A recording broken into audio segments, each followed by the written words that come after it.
Hello student. तो आज का जो हमारा टॉपिक है वो है सिस्टम डिजाइन। इससे पहले हमने किया था सिस्टम एनालिसिस फेज। तो सिस्टम एनालिसिस फेज के अंदर हमने काफी डिटेल के अंदर देखा और उसके अंदर हमने क्या देखा कि जो भी हमारी प्रॉब्लम्स है उसको हम ग्राफिकल वे के अंदर कैसे रिप्रेजेंट करेंगे। तो सिस्टम डिजाइन के अंदर भी यही होता है, इसको भी क्या करेंगे हम ग्राफिकल वे के अंदर रिप्रेजेंट करने की कोशिश करेंगे, पर थोड़ा अलग तरीके से करेंगे और यहाँ पे हम अलग अलग टूल्स का यूज करेंगे। तो देखिए क्या होता है इसके अंदर।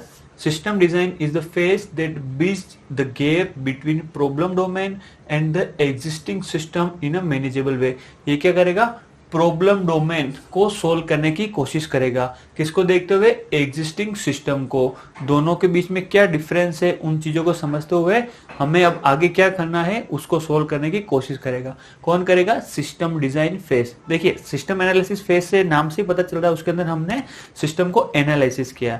अब सिस्टम डिजाइन फेज क्या करेगा, उसको और ज्यादा अच्छा करने की कोशिश करेगा। ओके, तो धीरे धीरे चलेंगे हम, आपको चीजें क्लियर होती जाएगी।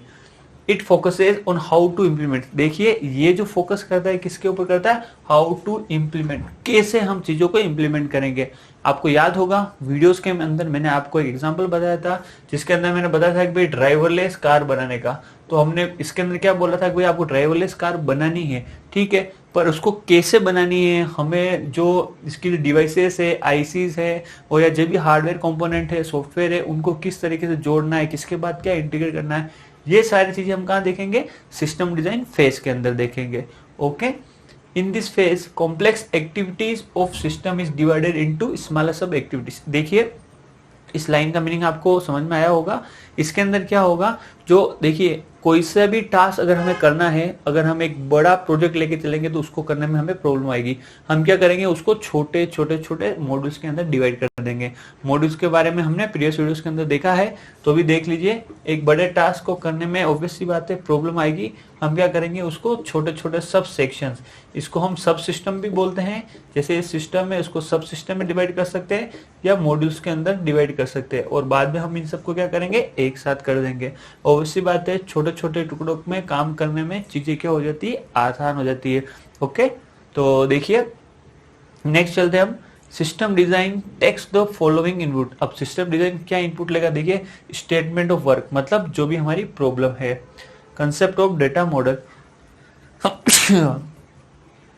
Sorry concept of data model. जो हमने डेटा मॉडल किया है ना, आपको याद होगा कंसेप्चुअल डेटा मॉडल क्या होता है, ईआर डायग्राम जो हमने यूज किया था। ओके, मॉडिफाइड डीएफडी, जो शुरुआत के अंदर हम डीएफडीज का यूज किया था, डेटा फ्लो डायग्राम का। ओके, हमने ग्राफिकल व्यू देखा था। अगर उसके अंदर कोई प्रॉब्लम हो, अगर उसके अंदर यूजर चाहता है कुछ चेंजेस कराना, तो उसको हम क्या बोलेंगे, मॉडिफाइड डीएफडीज। मेटा डेटा जो हमने डिक्शनरी का यूज किया था।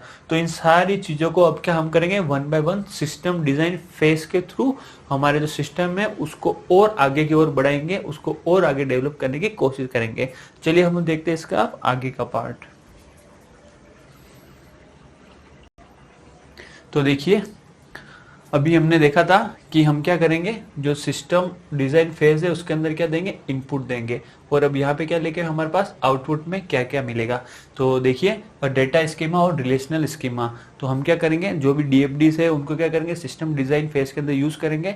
तो हमें क्या होगा, हमारे पास क्या होगा, एक स्कीमा मिल जाएगा, रिलेशनल स्कीमा, मतलब आउटर स्ट्रक्चर मिलेगा कि डेटाबेस को हमें कैसे डिजाइन करना है। या हम जो ईआर डायग्राम यूज करेंगे सिस्टम डिजाइन के अंदर, तो हमें क्या मिल जाएगा, एक आउटर स्ट्रक्चर मिलेगा।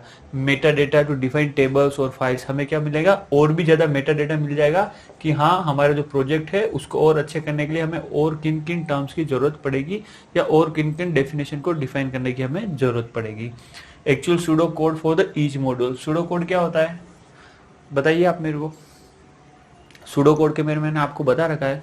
सूडो कोड क्या होता है, एक इंग्लिश प्लेन लैंग्वेज होती है। ओके, और इसको एक एग्जांपल आप समझ सकते हैं, जैसे एल्गोरिथम, जिसके अंदर कोई प्रीफिक्स सेट ऑफ रूल्स नहीं होते हैं। अगर कोई प्रोग्राम है आपको लगता है तो आप क्या कर सकते हो, उसको सबसे पहले एल्गोरिथम के अंदर डिजाइन कर सकते हो। तो सिस्टम डिजाइन का यूज करने पर क्या हो जाएगा, हम ईच मॉड्यूल के लिए अलग से सूडो कोड क्या कर पाएंगे, डिजाइन कर पाएंगे। अ prototype for the propose system, ये क्या बोल रहा है, पूरे सिस्टम के लिए अब क्या बना सकते हैं, हम एक तरीके से प्रोटोटाइप बना सकते हैं। ओके, और उससे हमें आइडिया लग जाएगा कि हाँ हम सही दिशा में जा रहे हैं या नहीं, और यूजर को भी बता देंगे कि भाई देखिए आपने जो सिस्टम डिजाइन करने के लिए बोला था वो अब इस तरह का दिखता है। या हम उसको क्या करेंगे, अगर सॉफ्टवेयर प्रोजेक्ट है तो हम उसको कंप्यूटर के अंदर बता देंगे कि भाई इस तरह की चीजें अब बनेंगी। ओके, तो देखिए टाइप्स ऑफ डिजाइन, यहाँ पे डिजाइन के कोई टाइप्स दे रखे हैं, तो आपको जस्ट बिल्कुल याद रखना है, डिटेल व्यू के अंदर हम नहीं जाएंगे। इसके टाइप्स ऑफ डिजाइन कौन कौन से हैं? लॉजिकल डिजाइन करना, फिजिकल डिजाइन करना, आर्किटेक्चरल डिजाइन करना और डिटेल डिजाइन करना। ओके, तो ये नाम आपको ध्यान रखने, logical design, physical design, architectural design और डिटेल डिजाइन। तो इसके ऊपर कैसे क्वेश्चन आता है देख लेते हैं अभी हम। तो देखिए बिल्कुल सिंपल सा क्वेश्चन है, which of the following are design and its types, इनमें से ऐसे कौन से जो डिजाइन है और उसके तरीके। तो अभी हमने जस्ट देखा है, क्या लॉजिकल डिजाइन है? हाँ है। क्या फिजिकल डिजाइन? हाँ है। तो इसका आंसर क्या हो जाएगा? थर्ड। बोथ 1 एंड 2 दोनों लॉजिकल डिजाइन और फिजिकल डिजाइन इसके टाइप्स है। ओके, तो उम्मीद है आपको वीडियो पसंद आया होगा, तो प्लीज से लाइक करें और शेयर करें। मिलते हैं हम हमारे नेक्स्ट वीडियो के अंदर। Thank you.